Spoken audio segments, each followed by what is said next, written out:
안녕하세요. 저는 스페인 바르셀로나 개역 장로교회 목사 전인식입니다. 우리는 지금 개역 신앙은 무엇을 믿는가? 그 55번째 하나님의 사역 8번째 선택에 대해서 오늘 공부하겠습니다.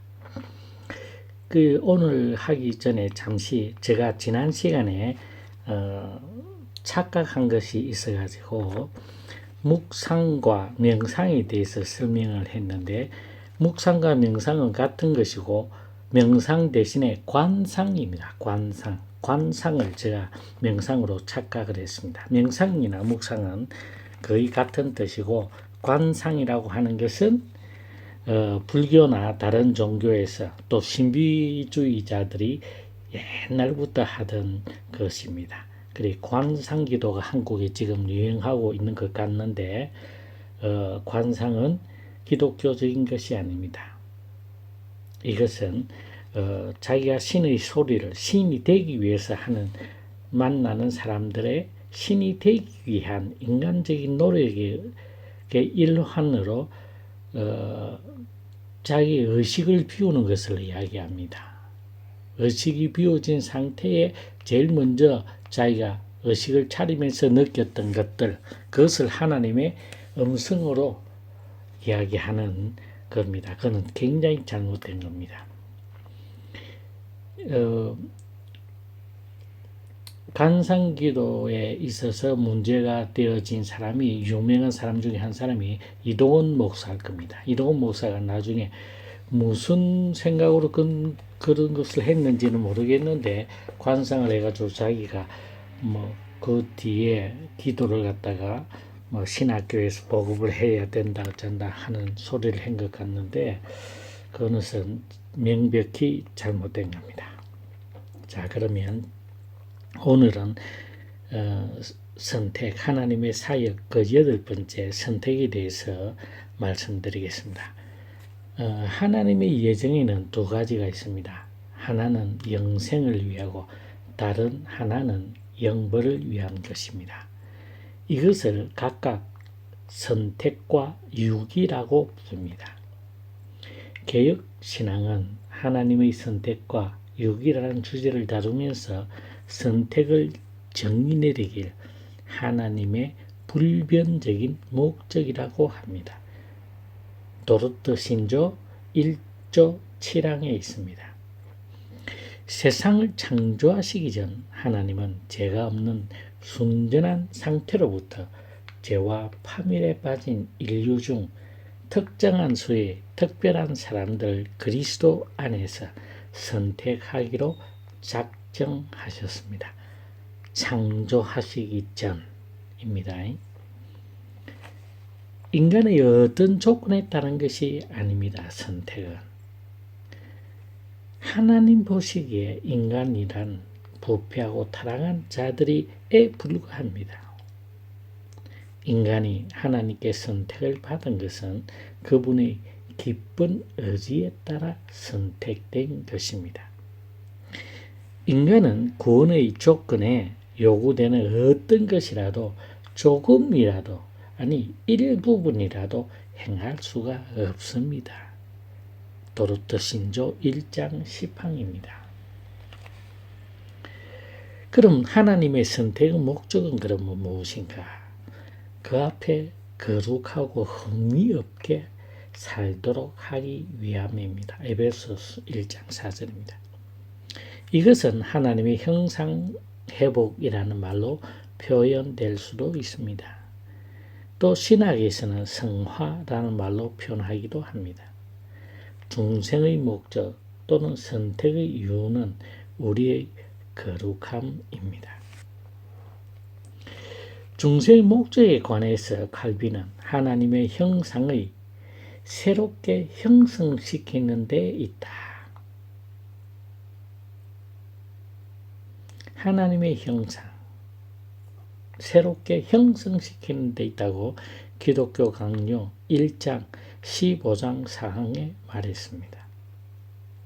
또 중생의 목표에 대해서도 신자의 삶에서 하나님의 의와 신자의 순종 사이에 조화와 일치를 나타내어 하나님의 자녀로 수용되었다는 양자됨을 확언하는 것이다 라고 기독교 강요 제3권 6장 1항에 기록되어 있습니다.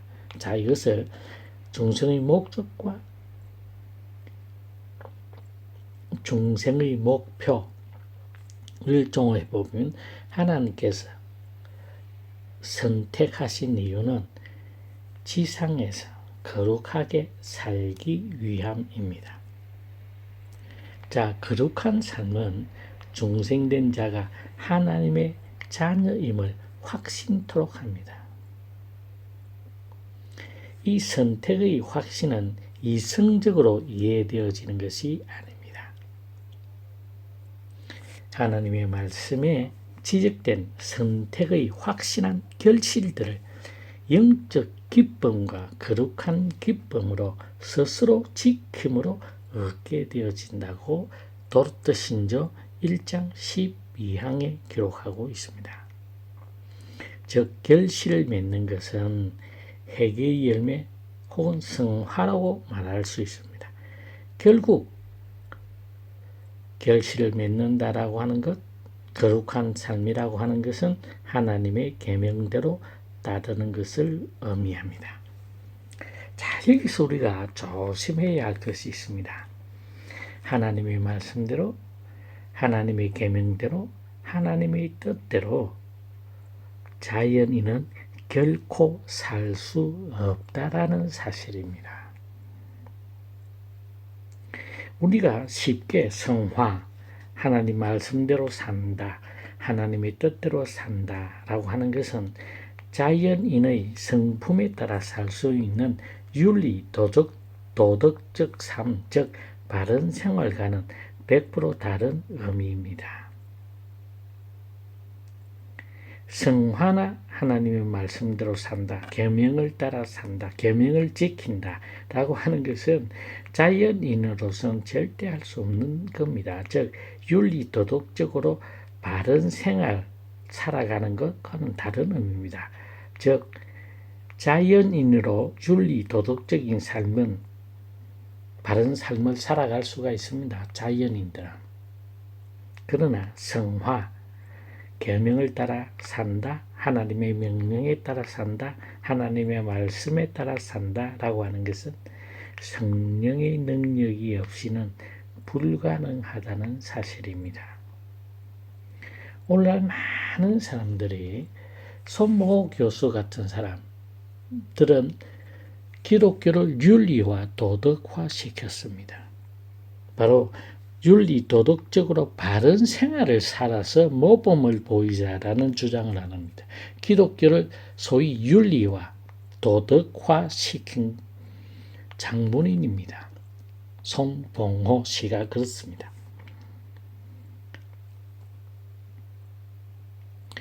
성화나 하나님의 계명대로 순종하는 삶은 인간의 자연적 성품에 의한 것이 절대로 아닙니다. 우리의 마음,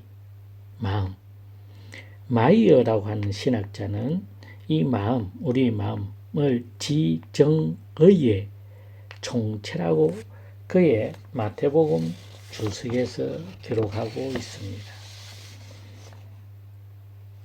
우리 마음은 우리 지식, 정서적 의지의 총체를 저는 지금 마음이라는 단어를 쓰고 있습니다. 이것은 마이어의 마태복음 주석에서 제가 가져온 개념입니다. 즉 성화, 말씀 따라 계명을 지키는 삶, 하나님의 뜻에 따라 순종하는 삶은 인간의 자연적 성품에서 나오는 도덕 윤리적인 삶하고는 완전히 별개입니다. 성령 하나님이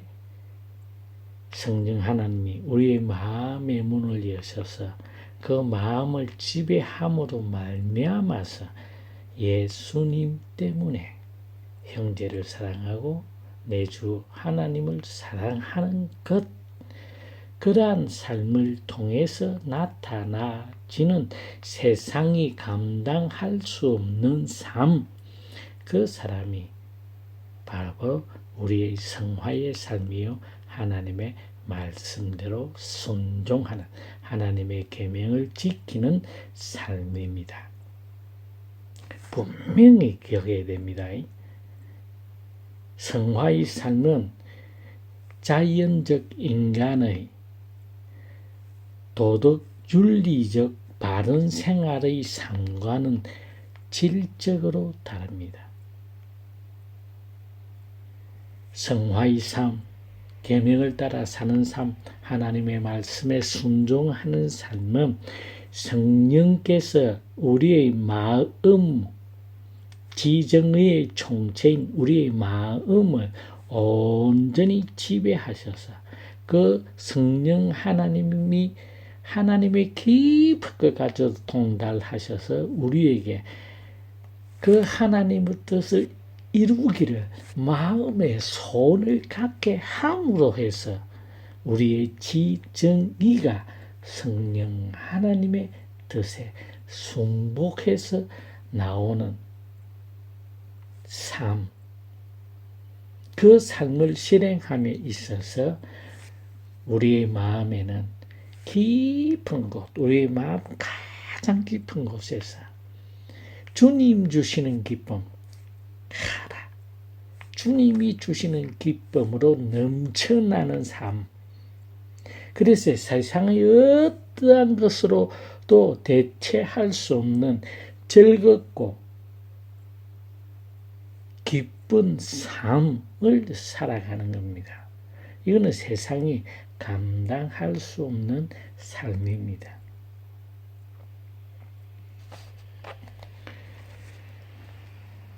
그러면 왜 성령이 왜 아니면 안 되느냐? 그것은 아담 이후 타락한 모든 인간들은 성하나 하나님의 계명에 따라 살 능력 자체를 완전히 잊어버렸기 때문입니다. 진심으로 온 마음으로, 즉 온 마음이라고 하는 지금 마음은 바로 지정의의 총합을 이야기하는 겁니다. 온 마음으로 하나님의 말씀에 순종하는 거룩한 삶을 산다면 의에 줄이고 목마른 심정을 가지고 가난하고 비참하고 배고픈 심정을 반드시 가질 수밖에 없습니다. 그래서 우리는 다음과 같이 고백할 수밖에 없습니다. 이 하나님의 선택에 대한 깨달음과 확신은 매일 하나님 앞에 스스로 겸손을, 매일 하나님의 깊은 자비한 순경을, 자신의 정결을, 그리고 먼저 자신을 너무나 사랑한 그분을 열렬하게 사랑함을 생각하게 합니다. 다시 한번 이 하나님의 선택에 대한 깨달음과 확신은 매일매일 하나님 앞에 스스로 겸손히, 또 하나님의 깊은 그 사랑에 대한 흠모를, 자신의 정결, 그리고 먼저 자신을 너무나 사랑한 그분을 열렬하게 사랑함을 생각하게 합니다. 그래서 하나님 때문에 하나님을 사랑하고 하나님 때문에 이웃을 사랑하게 되어집니다. 그러므로 선택에 대한 이 교리와 그것에 대한 반영이 하나님의 명령을 준수하게 하는데 게으르게 만들거나 어리석을 정도로 안심토록 만든다는 어리석은 주장은 사실일 수가 없습니다. 그들은 이렇게 주장하기도 합니다. 한 번 구원은 영원한 구원이냐? 저는 그 질문이 틀렸다고 이야기합니다. 한 번 예정은 영원한 예정이다가 답입니다. 한 번 구원은 그러면 여기서 구원이라고 하는 건 누가 이야기하는 정의하는 겁니까? 아니 그 시험에 빠진 사람들, 가룟 유다 같은 사람들, 가룟 유다가 하나님의 12제자 속에 겟세마네 동산 예수님을 팔아먹기 전에 까지는 그 사람을 인간을 눈으로 볼 때 예수님의 제자이기 때문에 구원받았다라고 이야기할 수 있겠지요. 그런 거를 보고 가룟 유다를 봐라. 한 번 구원받은 건 영원한 구원이라고. 가룟 유다는 구원받은 적이 없습니다. 누가 구원받았다고 이야기해요. 그래서 이 오해를 없애기 위해서는 한 번 선택된 사람은 이렇게 하면 정확합니다.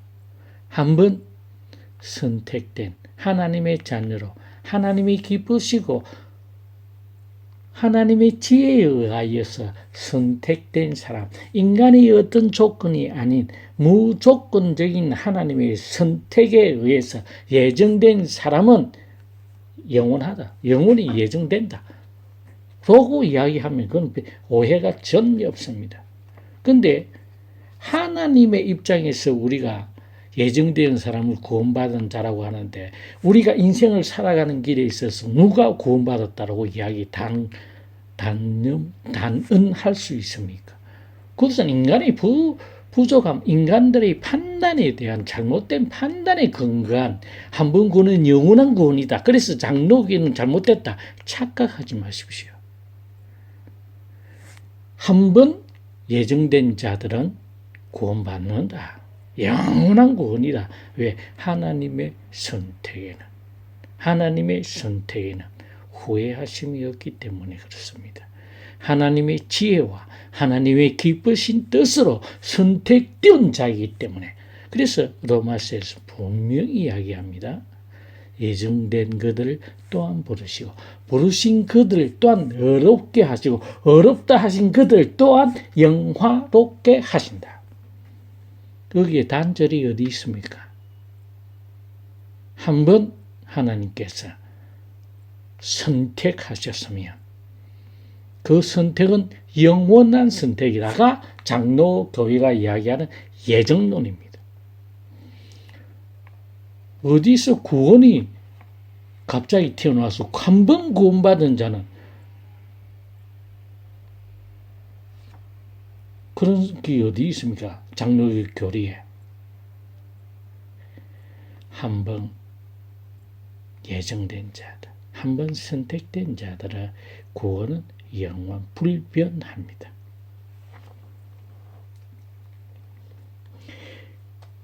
방금 선택에 대한 이 교리와 그것에 대한 반영이 내가 한번 선택되었구나 라고 알면 성령 하나님께서 그의 마음, 그 마음은 지정의의 총합, 이 총체를, 이 마음이 성령 하나님 앞에 지혜를 받고 있는데 어떻게 나는 구원받았으니까 내 마음대로 살아야 방종을 허용한 적이 단 한 번도 없습니다. 장로교 교리에는. 한 번 받은 구원은 영원하다. 어떻게 그럴 수가 있느냐. 그건 자기 시인들이 잘못된 주장을 하는 겁니다. 한 번 예정된 자, 선택된 자, 창세전에 선택된 자의 구원은 변하지 않습니다. 변하지 않습니다. 그래서 내가 구원받았다는 것이 나는 무조건 구원받았기 때문에 나는 방종을 해야지. 그럴 수 없느니라. 분명히 바울은 이야기하잖아요. 죄가 많은 가운데서 내가 구원받았다. 그래서 내가 은혜에 있기 때문에 내 마음껏 죄지어 된다. 그럴 수 없다. 그럴 수 없다. 어디에 거기에 내가 구원받았네 하면서 내 마음대로 해도 된다라고 하는 게 어디에 거기 있습니까?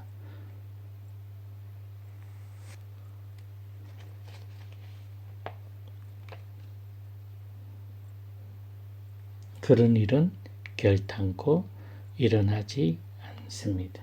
도로트 신조 1장 13항에도 기록되어 있습니다. 선택된 자는 참된 교회, 즉 보편적 교회, 우주적 교회, 주 예수 그리스도를 머리로 하는 단 하나뿐인 우주적 교회의 회원이 됩니다. 각 교회, 개체 교회는 선택된 자로 구성되어지는 것이 아닙니다. 섞여 있습니다. 불신자도 많이 있습니다. 개교회, 지역교회는 완전한 자들의 모임이 아닙니다. 개교회는 자신 하나님 앞에 죄인임을 고백한 자들, 즉 세례교인과 새신자, 고백까지는 아직 안 한 사람, 학습받은 사람, 그냥 다니는 사람, 동호회처럼 친교를 위해서 다니는 사람 등등등 많이 있습니다. 우리 개교회가, 개체교회가, 지역교회가 선택된 자들의 모임이 아니라는 사실을 분명히 깨달아야 됩니다. 교회 안에는 실천적 무신론자가 너무 많이 있습니다. 이 실천적 무신론자들은 구원받은 자가 아닙니다.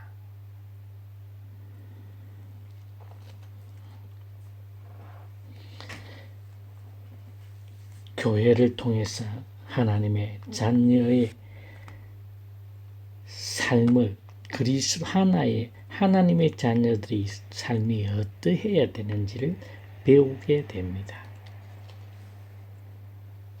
여전히 세속에 물든 삶이 드러나면 과감하게 벗어버리거나 떨쳐버리려고 자신을 내려놓거나 부인합니다. 그래서 모든 사람들, 인간을 두 종류로 나누면 용서받은 죄인과 용서받지 못한 죄인. 용서받은 죄인은 성령 하나님께서 우리의 마음을 지정의를 주장하셔서 우리의 삶이 하나님의 말씀대로 살려고 노력하게 하고 성령 하나님께서 그 하나님의 뜻, 하나님의 계명을 우리의 마음에 소원을 가지고 그 일을 행하게 하신다.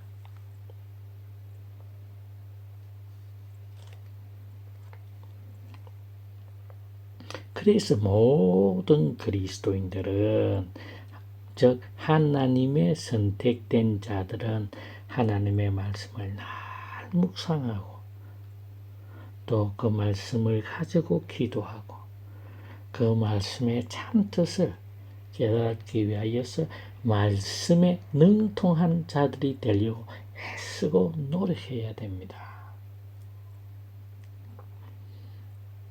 그래서 문화, 시대, 개성, 지역에 상관없이 절대적, 즉 말씀의 기준에 의해서 하나님의 뜻대로 살아가는 삶을 살기를 노력해야 됩니다. 하나님의 말씀 가는 데까지 가고 말씀이 쓰는 곳에 서고 거기에 대해서 의문이 되는 것은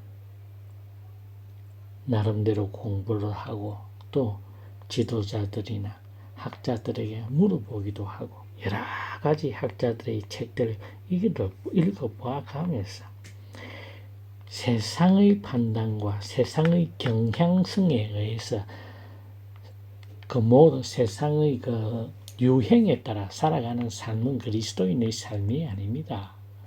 그리스도인의 삶은 그리스도인, 크리스티아노스라고 하는 것은 예수에게만 속한 이 말입니다. 그렇게 그리스도인이라고 하는 그 말 자체가 얼마나 은혜스러운 말인지 아셔야 됩니다. 그리스도에게만 속한 사람이다. 우리가 비록 이 땅에 발을 딛고 살지만 우리의 삶의 표준, 우리의 삶의 양식은 하늘나라의 삶을 살아야 된다는 겁니다. 그래서 그리스도인들을 이 세상은 감당할 수가 없다라고 이야기하는 겁니다. 왜? 우리의 기준은 하나님의 율법이요, 하나님의 뜻입니다. 하나님의 나라와 하나님의 의입니다. 세상의 경향에 따라서, 세상의 유행에 따라서 우리는 변화되어지는 삶을 살아가지 않습니다. 세상에 따라 사는 삶은 세상의 사람들이지요. 간단하잖아요. 하나님의 말씀 따라 살려고 노력하고 애쓰는 사람, 하나님께서 선택하신 하나님의 백성, 세상의 경향과 유행과 철학과 사상에 따라서 살아가는 자들, 세상의 어두운 세상의 자들, 그들에게 거짓과 공갈과 잘못된 악이 범람하는 것은 너무나 자연스러운 것입니다. 너무나 자연스러운 것이죠. 왜? 그 앱이 자체가 마귀는 거짓의 앱입니다. 거짓의 앱에게서 나오는 것이 거짓밖에 더 있겠습니까? 속이고, 거짓말하고, 공갈치고, 협박하는 것. 그들은 목사라고 이야기해서는 안 되겠지요. 목사일 수가 없지요. 강단에 서서 거짓말을 자유자재로 입술에 침도 바르지 않고 거짓말을 패제끼는 자가 어떻게 하나님의 백성이 됩니까? 가능합니까, 그게? 여러분 생각에는 가능하다고 생각합니까? 복음을 전하는데 거짓말을 통해 가지고 복음을 전해집니까? 그게 복음입니까? 거짓말을 통해서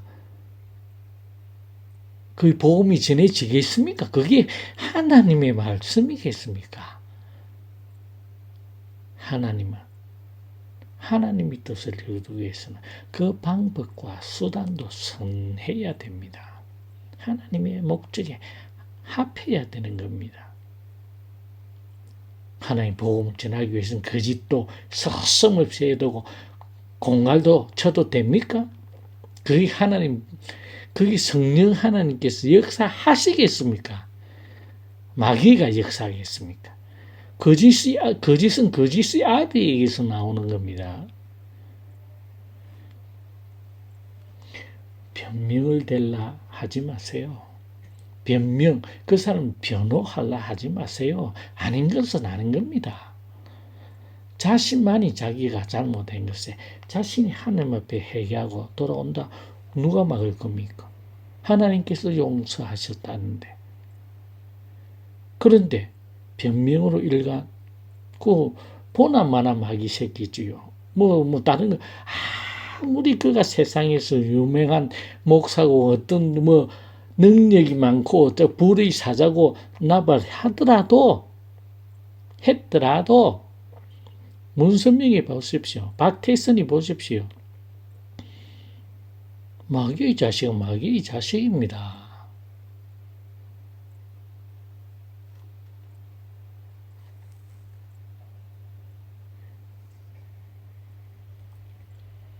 하나님의 뜻대로, 하나님의 말씀대로 살려고 노력하는 사는 사람, 그 사람이 어떻게 지 마음대로 한번 구원받았으니까 나는 영원한 구원이다.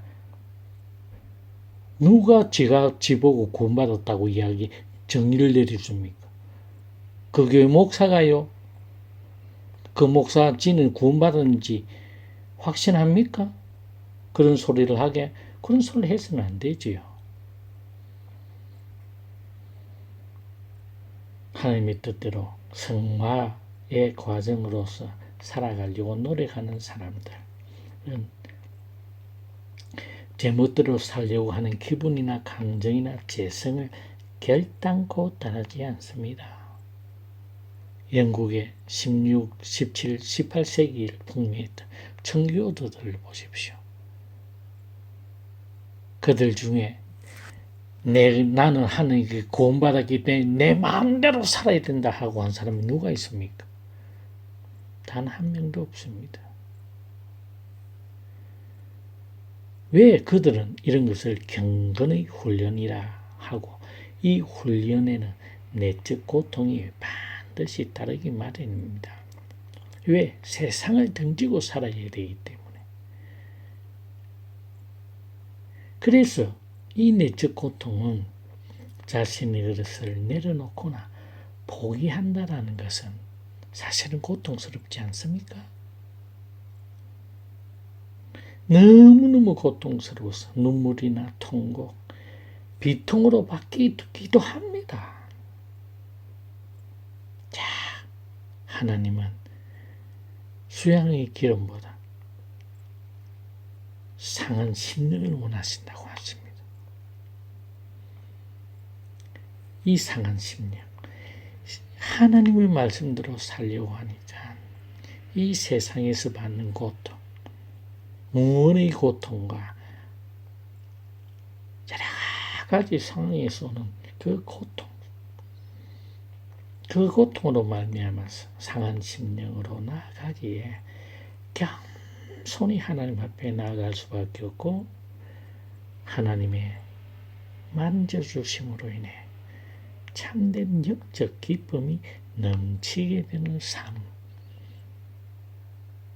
그것이 경건의 훈련입니다. 여기서 조심해야 됩니다. 경건의 훈련이라고 하니까 옛날에 신비주의자들, 그 경건의 훈련, 그런 거 착각하지 마십시오. 그거 절대 아닙니다. 우리의 마음속 깊은 곳에서 넘치는 기쁨, 어떤 세상의 고통과 어려움도 억제할 수 없는 샘솟듯 솟아나는 주님 주시는 참된 기쁨, 그 기쁨으로 인해서 우리는 하루하루 살아갈 힘을 얻고, 또 세상의 경향성이나 세상의 유혹에 의해서 쓰러지고 넘어질 때조차도 그럼에도 나를 사랑하시는 주님의 위로와 격려가 주 예수 그리스도의 십자가 아래서 새 힘을 얻을 때에 그때 넘치는 기쁨이 또한 있습니다. 아무리 잘못하고 진짜 더 이상 내려갈 때 내려갈래야 내려갈 수 없는 그 순간에서조차도 주님은 마치 이 세상에 나밖에 없는 것처럼 나를 인도하여 주시고, 나를 일으켜 주시고, 나를 위로하여 주시며, 그럼에도 불구하고 나는 너를 사랑한다는 주님의 음성에 어떻게 교만이 방자히 행할 수가 있겠습니까?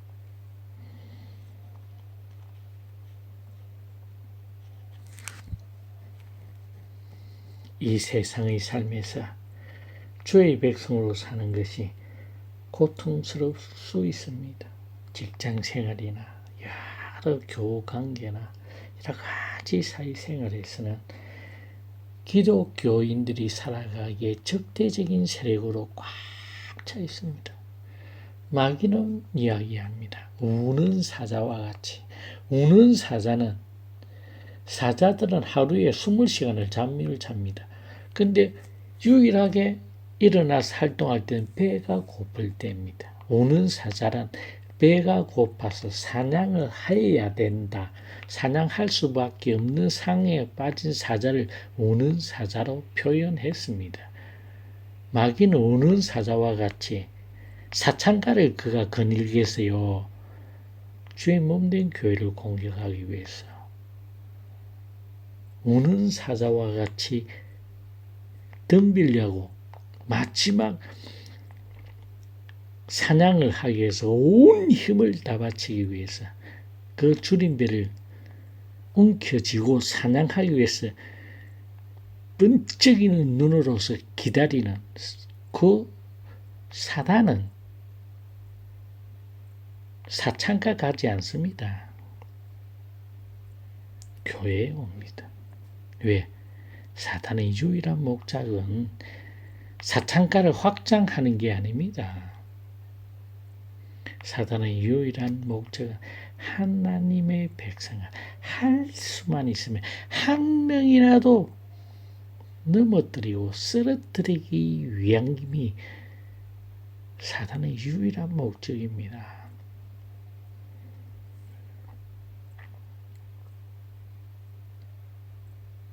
그러나 이 세상에 우리의 환경과 우리의 모든 처지가 아무리 고통스러울지라도 장차 주의 백성들이 가질 영혼의 기쁨과 좋게 비교할 수 없다고 바울은 고백했습니다.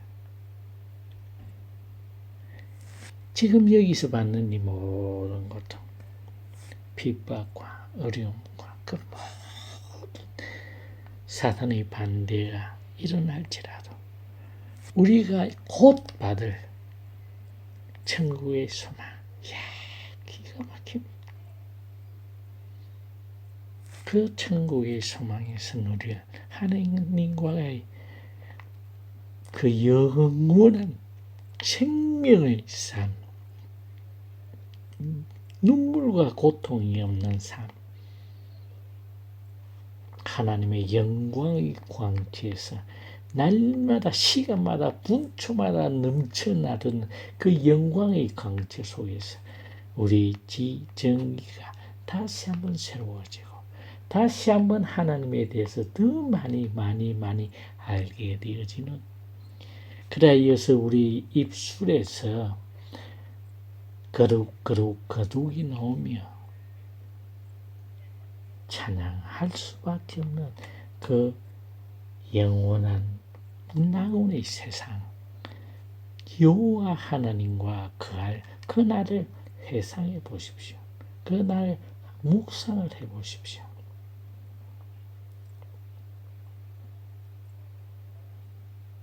우리는 썩어 없어질 것이 아니라 영원하신 하나님과 함께 나를 나 자신보다 더 사랑하여서 죄에 대한 하나님의 진노에 쏟아부으시는 잔을 마지막 한 방울 아끼지 아니하시고 다 그 몸으로 받으시고 그 결과로서 마지막 피 한 방울 아끼지 아니하시고 다 쏟아부으신 내 주 예수 그리스도의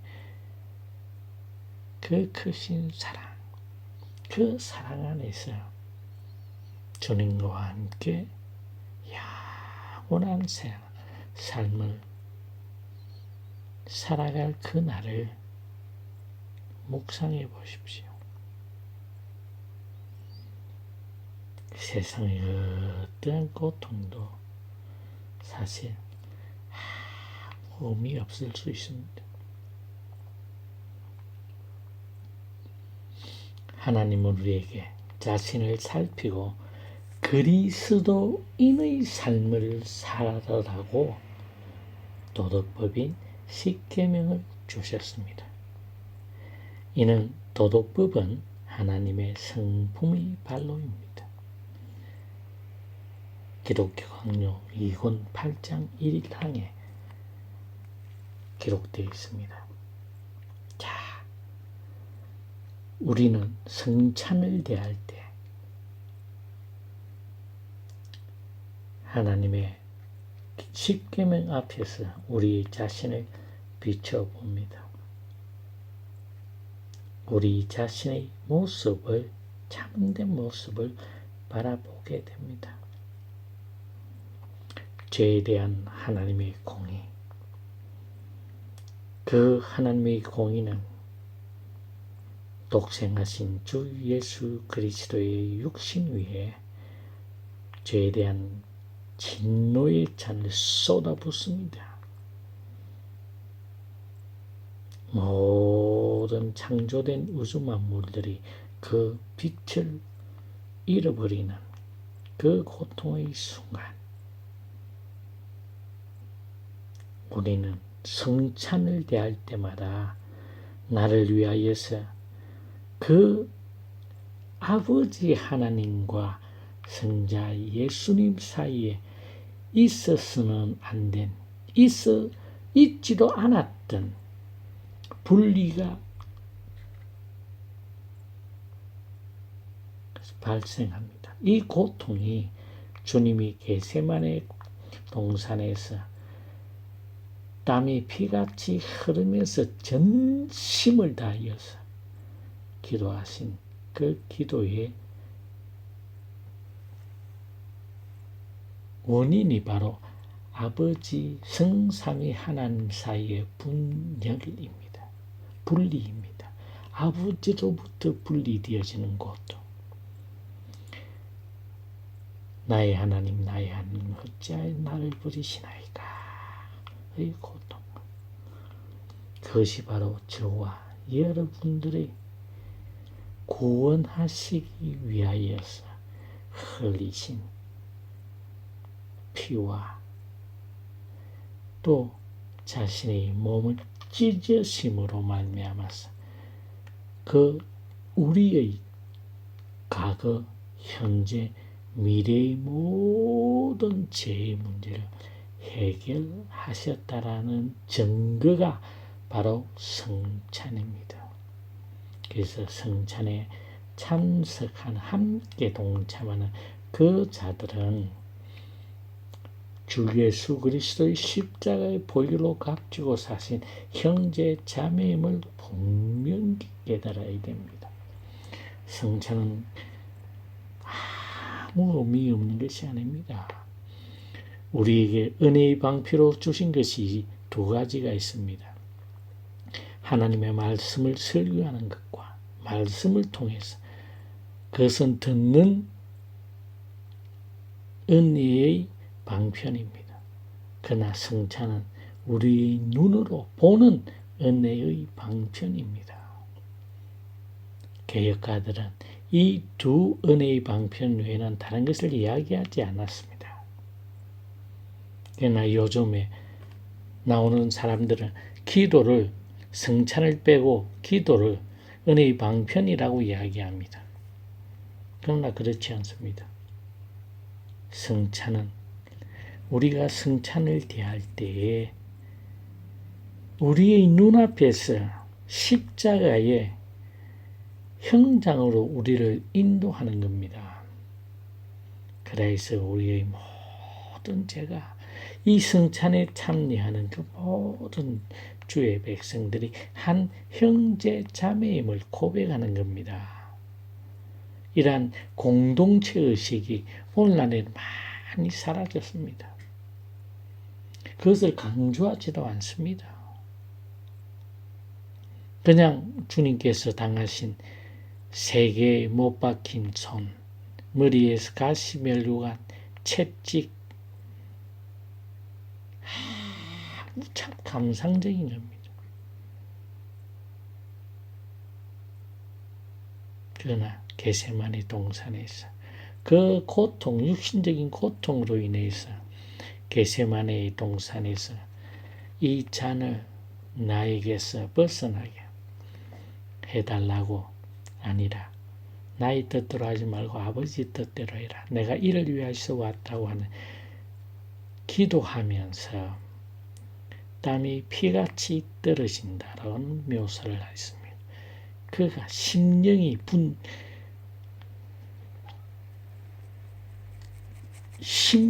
육신의 고통이 아니라 하나님으로부터 분리되어지는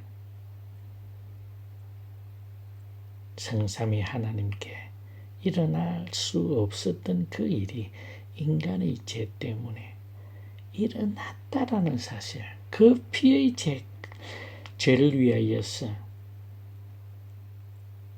내 주님께서 자신의 몸을 찢고 마지막 피 한 방울 남기지 아니하시고 다 쏟으신 결과 나는 이제 하나님의 양자가 되었다는 사실, 그 그래서 이 성찬에 참석하는 모든 사람들은 한 가족임을 자각하고 내가 낳은 자식보다 나와 함께 예수님의 몸을 먹고 예수님의 피를 마시는 형제 자매가 더 귀하다라는 데까지 나아가야 됩니다. 근데 내 자식은 내 자식이고 내 친척은 내 친척이고 자들은 남이다. 이는 우리가 사실 성찬에 참석하는 의미가 별 의미가 없습니다. 성찬은 눈으로 보는 주님의 하나님 아버지의 공의의 심판과 우리를 대신하여서 나를 대신하여서 그 진노의 죄에 대한 진노의 잔 마지막 한 방울까지 다 받으시고 자신의 몸을 자신의 마지막 피 한 방울 아끼지 아니하신 주 예수 그리스도의 십자가의 사랑이 우리 눈앞에 있음을 우리가 성찬에 참석하는 그 순간이 바로 겟세마네 동산과 골고다 앞에 우리를 내세운다라는 사실, 거기에서 다 함께 받은 그 성찬에 참여하는 자들은 한 가족이요 한 형제 자매임을 고백하는 시간입니다. 자, 이렇게 우리가 성찬에 대해서 참석한다고 한다면 그 성찬은 하는 위로와 산 소망으로 가득 차게 되어집니다. 그러기에 선택된 백성들은 하나님의 뜻을 배척하며 방종한 삶을 살아갈 수가 결단코 없습니다. 만약에 그러한 삶을 사는 사람이 있다면 그는 애당초 선택된 백성이 아닙니다. 하나님의 기쁘신 뜻에 따라 선택된 자는 하나님의 권능의 손 안에서 끝까지 하나님의 말씀을 따르고 성화의 삶을 가게끔 그래야 해서 영화의 단계까지 하나님께서 주권적으로 이끌어 주신다는 사실입니다. 오늘은 여기까지 하겠습니다. 일주일 동안 매일매일 시간마다 분초마다 우리 주 예수 그리스도와 동행하시면서 승리하시는 삶을 사시기를 간절히 기도합니다. 다음 주는 유기에 대해서 공부하겠습니다. 감사합니다.